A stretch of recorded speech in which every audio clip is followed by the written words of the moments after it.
নায়ক নায়িকার বাইরে একটা আসলে সুন্দর গল্প আছে নীলচক্রে।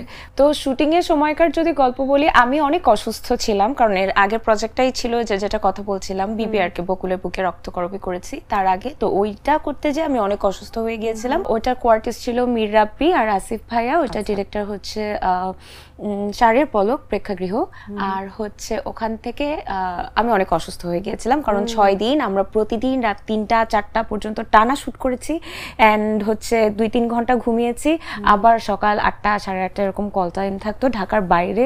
তো সবকিছু, আর অনেক ঠান্ডা ছিল, মানে ভয়াবহ ঠান্ডা। আর সেখানে আমার পুরো সিনেমায় আমার কস্টিউম হচ্ছে একটা পাতলা সুতির কামিজ আর পায়জামা, ইভেন আমার পায়ে কোনো জুতা নাই, আমি খালি পায়ে। সো আমার অনেক ঠান্ডা লাগে। তো ওখান থেকে তার 2 দিনের ব্রেকে আমি চলে যাই নীলচক্রের সেটে। তো নীলচক্রে যেটা হয়, আমার একটা সিন ছিল, যে সিনে ঝর্ণা ছেড়ে আমি হচ্ছে ওয়াশরুমের ভেতরে কান্না করছি। তো ওই সিনটা করতে যে আমার এত মানে ঠান্ডা পানি, ঠান্ডা ডিসেম্বর মাস শুট হচ্ছে, আমি নিঃশ্বাস নেওয়া আমার বন্ধ হয়ে গেছিল। অ্যান্ড আমি পুরোটা শট দিয়েছি, আমি কিচ্ছু বলি নাই, 2-3বার 4বার এরকম টেক নিয়েছি, আমি পুরোটা সিন করেছি। করে আমি মেকআপ রুমে এসে আমি আর নিঃশ্বাস নিতে পারতেছি না, আমি হাঁপাইতেছি।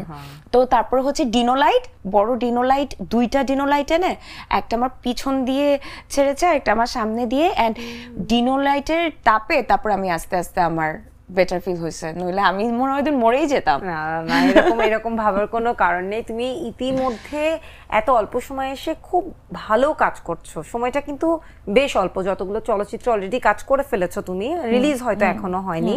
টু বি ভেরি অনেস্ট, বিয়ের আগের জীবন আর বিয়ের পরের জীবনে আমার খুব একটা ডিফারেন্স নাই। আমার একটাই প্লাস পয়েন্ট, যে আমার হাজবেন্ড, তাকে নিয়ে আমি অনেক ঘুরে ফিরে বেড়াতে পারি, কিন্তু এমনিতে আমার লাইফস্টাইলে খুব একটা কোনো চেঞ্জ হয় নাই। তো যেটা আগে বলছিলাম, বাসায় আগে কাজ করতাম না, এখনো আমার শাশুড়ি আমাকে দিয়ে কোনো কাজ করায় না।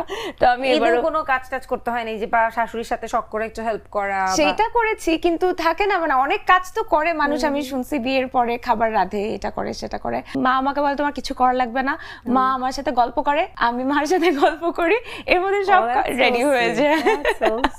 জামাইয়ের কাছে যেহেতু অনেক সময় স্পেশাল আবদার থাকে, এই জন্যই মনে হলো যে একটু আলাদা করে জামাইয়ের পার্টটা। আমার টাকা পয়সা নিয়ে আবদার না, আমি খালি আবদার করি, আজকে একটু অফিস কম করো, আজকে অফিসে যেও না, আমাকে একটু টাইম দিলেই হয়।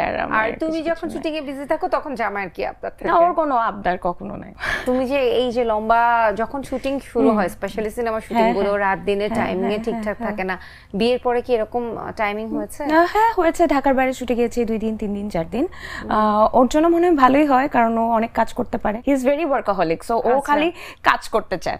তো প্রবলেম যেটা হয়, যে আমার যখন কাজ থাকে না তখন ওর কাজ কম করতে হয়, কারণ আমি তো ওকে একটা স্পেসিফিক টাইমের পরে বলি এখন বাসায় আসো, আর কত কাজ করবো আর কত কাজ করবো। এখন আমি যখন থাকি না তখন তো এটা ওর কাছে জানি আমি এখন কাজ করবো।